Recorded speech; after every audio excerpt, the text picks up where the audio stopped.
2024, I had one of the best years of running of my life. I made Team USA in cross country and placed 30th in the world. I ran multiple PRs on the track and placed 7th at the US Olympic trials. I had a strong trail season, finishing 15th in the world in sub-ultra trails. Going into 2025, I was flying high. I had momentum, a new sponsor, big goals, and the grand plan to make Team USA in both trails and track. However, this year did not go as planned. An injury in March shortened my preparation, and I didn't qualify for the US trail team. A busy June of training, travel, racing, and life stress caused overtraining and fatigue. In July, a virus and continued fatigue and frustration led to my breaking point. I was mentally, emotionally, and physically tired, but I still felt hungry to chase my goals. So instead of shutting down training, we adjusted and tried to salvage what was left of my racing season. My body gradually felt better, and over the last 2 weeks, I was able to run a couple solid races. These weren't the crowning achievements that I hoped for in 2025, but I've been training hard since December of 2024, and my body needs a break. I wish that I had been able to keep my momentum from 2024 and have a breakout year, but I'm happy to end the season here on the little high note that I worked so hard for. It's time to reset and start over with new goals. It's reset time. In this video, I'll talk about taking a break from running, what the purpose of that break is, why I'm taking it now, and what's coming up next for me. Once a year, I take a structured break from running. This is usually 2 weeks long, and the first week is complete rest. Like, I can be generally active if I want to, but that doesn't mean like, oh, I want an elliptical for an hour. No, it means like, oh, Spencer's running. If I feel like it, I'll bike next to him. Or like, oh, maybe I'll go play a round of disc golf. Or I'll go on a walk with my mom. It's chill. But there's no structured training. It's a complete de-emphasis on running and intensity and a full emphasis on chilling. So after I finished the Boulderthon 5K last week, I didn't cool down. I didn't double. I didn't run the next day. I just chilled.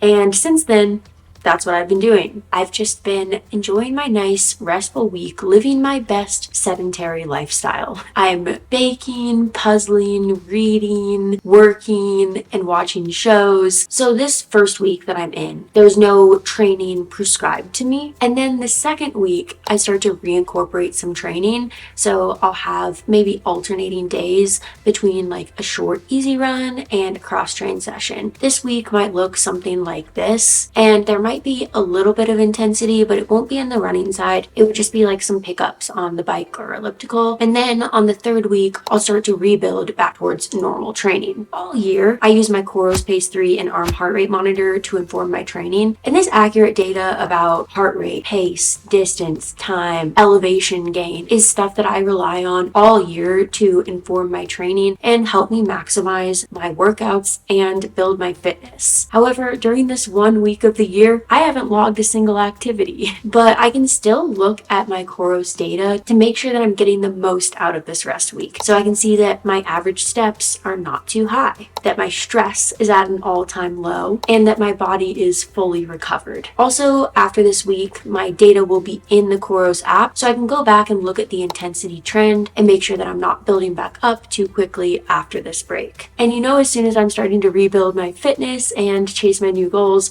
I'll be logging everything on my Coros because they're what I've been using for years, and I know that the data is super accurate. So thank you, Coros, for sponsoring this video. I'm only 5 days into my break right now, and I'm already hankering to get back to training, but that is actually good, and it is one of the big reasons I take this break.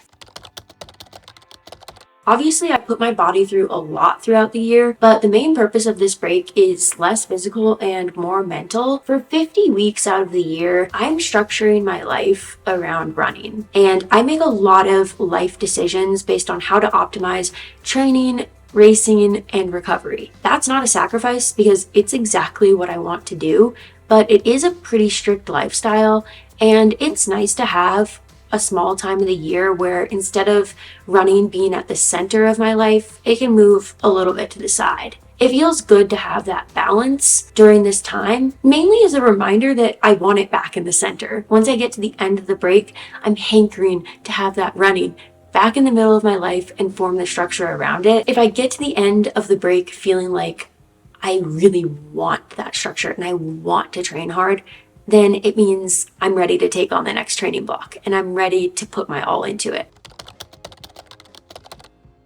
Even though I missed most of my goals this year, I'm proud of how I continued to fight and work to move forwards even when things weren't going my way. An altitude adjusted PR at the Boulderthon 5K was not what I imagined to be my crowning achievement of the year, but I'm honestly really happy with it. There were so many points this year when I wanted to quit and disappear because it was embarrassing how hard even the smallest things were. Through everything, I kept showing up, and because of that, I learned a lot. Do I wish that none of this had happened and I had an amazing year and learned 0 lessons? Yes, but that's not what happened. So now I've learned those lessons and I managed to get to a small high point on the year, and I could keep going. Like, I feel okay, but I want to stop a little bit before I feel like I can't keep going. And so now feels like the perfect time for this break. I still am trying to figure out what I'm going to do the rest of 2025 and all of 2026. This last week, I've been trying not to think about running too much because I want to have the focus of my life elsewhere. But I have thought about it some, if I'm being honest. And I am pulled in so many different directions. I want to do cross country, I want to do trails, I want to do roads, I want to do track, but I'm going to use the next couple weeks to focus in on my key goals and races for the next year so I don't overextend myself.